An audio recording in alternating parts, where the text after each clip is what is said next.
నమో భగవతే వాసుదేవాయ. వైశాఖ మహాపురాణం 26వ అధ్యాయం. నారాయణం నమస్కృత్య నరం చైవ నరోత్తమం దేవీం సరస్వతిం వ్యాసం తతో జయాముదీరయాత్. వాల్మీకి జన్మ. నారద మహర్షి అంబరీష మహారాజునకు వైశాఖ మహిమనిట్లు చెప్ప నారంభించెను. శృతదేవ మహాముని శృతకీర్తి మహారాజునకు శంఖ వ్యాధుల సంవాదమును చెప్పుచూ నిట్లనను. తమ ఎదురుగునున్న మర్రి చెట్టు కూలుట, దాని తెర్ర నుండి వచ్చిన భయంకర స్పర్పము దివ్య రూపమును ధరించి తల వంచి నమస్కరించి నిలుచుటను చూసి శంఖ్య వ్యాధులిద్దరూను మిక్కిలి ఆశ్చర్యపడిరి. శంకుడును ఆ దివ్య రూపమును చూసి, ఓయి నీవెవరవు? నీకిట్టి దశ ఏల వచ్చినది?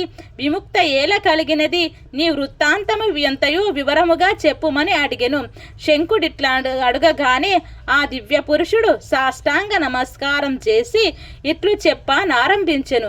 ఆర్య, నేను ప్రయాగ క్షేత్రమునందు బ్రాహ్మణుడను, కుశీదుడను, ముని యొక్క పుత్రుడను, మాటకారిని, రూప యవ్వనములు విద్యా సంపదలు కలవని గర్వించువాడను. చాలామంది పుత్రులు అహంకారము కలవాడను. నా పేరు రోచనుడు. ఇట్టి నాకు ఆసనం కూర్చొనుట, శయనం పడుకొనుట, స్త్రీ సుఖము, నిద్ర, జూదము, పనికి మాలిన ప్రసంగములు చేయుట, వడ్డీ వ్యాపారములు చేయుట నిత్య కృత్యములు జనులాపేక్షింతురని సంధ్యావందనాదికములు చేసినట్లు నటించడి వాడను.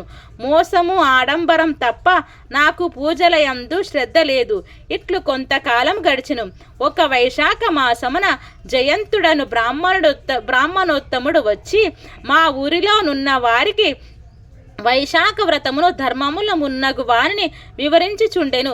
స్త్రీలు, పురుషులు, బ్రాహ్మణాది చతుర్వర్ణముల వారు అందరూను కొన్ని వేల మంది వైశాఖ వ్రతం ఆచరించుచు ప్రాతకాల స్నానము, శ్రీహరి పూజ, కథాశ్రావణము మున్నగు పనులను చేయుచుండిరి.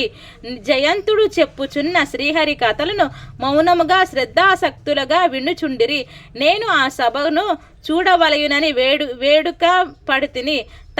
తలపాగా మున్నగు వానితో విలాస వేషములు ధరించి తాంబూలము నములుచు సభలోనికి ప్రవేశించి తిని. నా ప్రవర్తనచే సభలోని వారందరికీ ఇబ్బంది కలిగెను. నేను ఒకరి వస్త్రమును లాగుచు, మరి ఒకరిని నిందించుచు, వేరొకని పరిహసించుచు, అటు నిటు తిరుగుచు హరికథా ప్రసంగమునకు శ్రావణమునకు ఆటంకము కలిగించి తిని.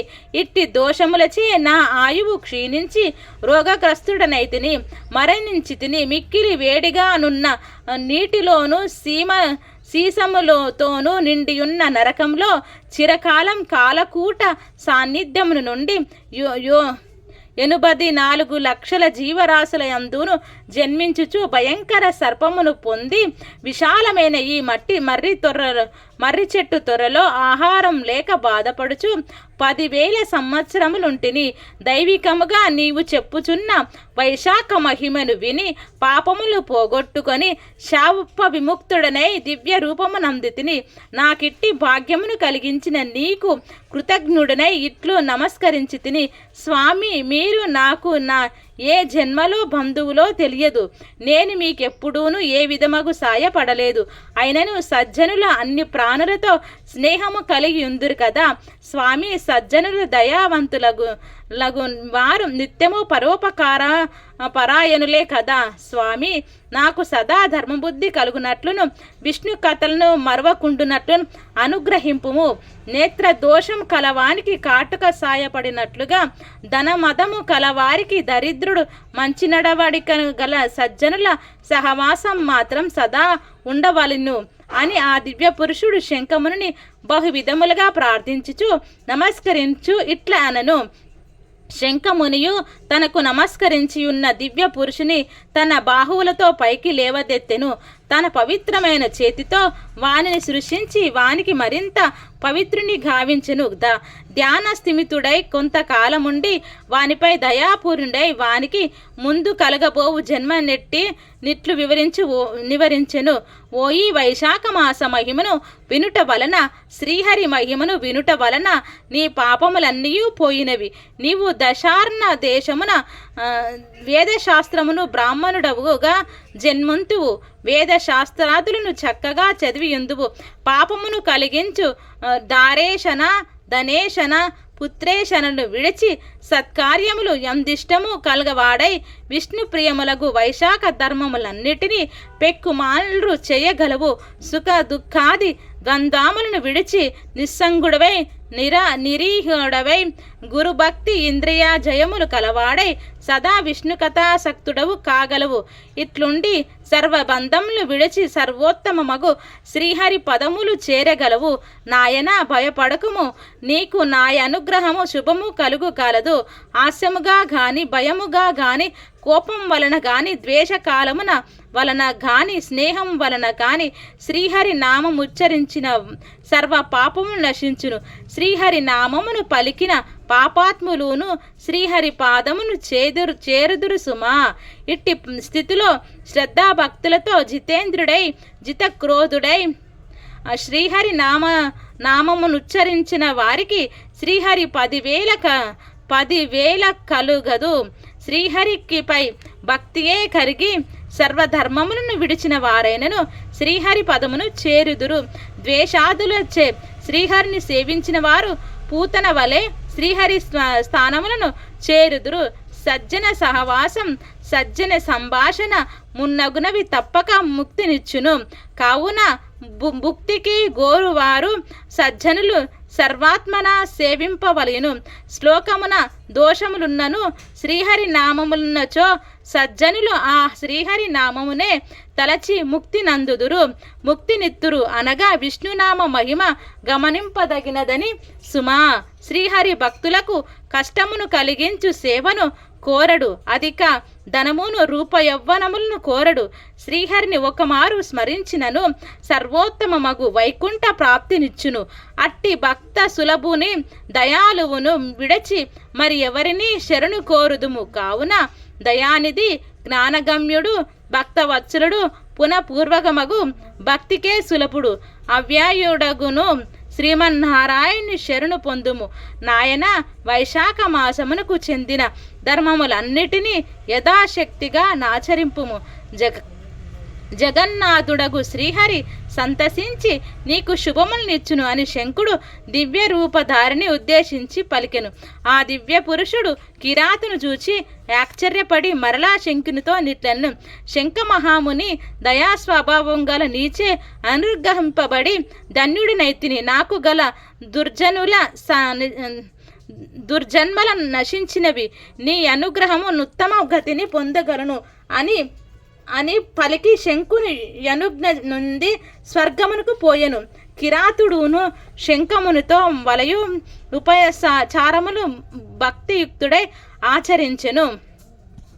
శంఖమునియు నాటి సాయంకాలమున రాత్రిని కిరాతునకు భక్తిని కలిగించి మహిమాన్వితమగు శ్రీహరి కథలను చెప్పుచు గడిపెను. బ్రాహ్మ ముహూర్తమున లేచి కాలకృత్యములు నెరవేర్చి సంధ్యావందనాధికములు శ్రీహరి పూజను చేసెను. పరిశుద్ధుడగు కిరాతుడును నా తారకమగు రామనాయను 2 అక్షరముల మంత్రమును ఉపదేశించెను. నాయన శ్రీహరి యొక్క ఒక్కొక్క పేరును అన్ని వేదముల కంటే ఉత్తములు. అట్టి భగవన్నామములన్నిటి కంటే సహస్రనామములుత్తములు. అట్టి సహస్రనామములకు రామనామం ఒక్కటియే సమానం. కావున రామనామముచే నిత్యము జపింపు. వైశాఖ ధర్మమును బ్రతికియున్నంత వరకు నాచరింపుము. దీని వలన వాల్మీకుడను మునికి పుత్రుడవుగా జన్మించి వాల్మీకి అని భూలోకమున ప్రసిద్ధి నందగలవు అని శంకుడు వ్యాధునికి ఉపదేశించి దక్షిణ దిక్కున ప్రయాణమాయెను. కిరాతుడును శంకునకు ప్రదక్షిణ నమస్కారములాచరించి కొంత దూరమును అనుసరించి వెళ్ళెను. వెళ్ళుచున్న శంఖముని విడుచుట బాధాకరముగా నుండెను. మునిని విడవలేక బిగ్గరగా దుఃఖించెను. అతనిచే చూచుచు వానినే తలచుచు దుఃఖాతురుడై ఉండెను.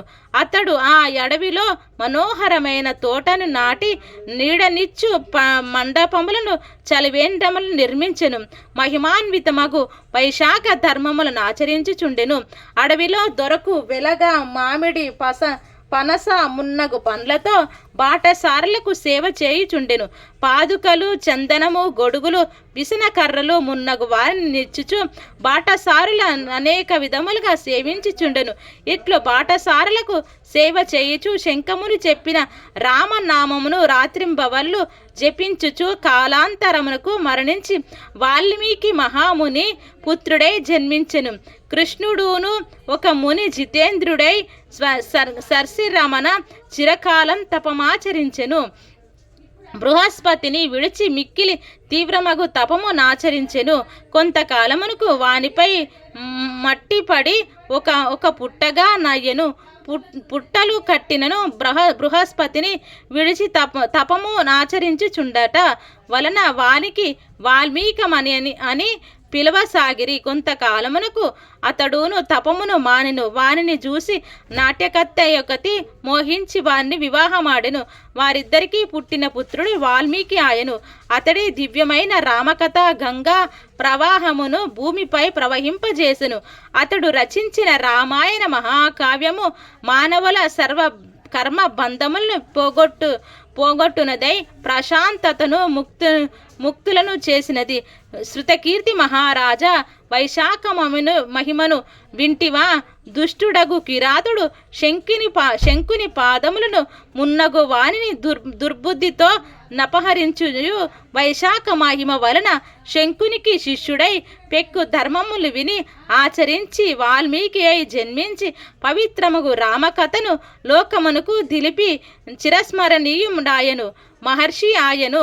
పాపములను పోగొట్టి పరమానందమును కలిగించు నీ కథను విన్నవారు చెప్పినవారు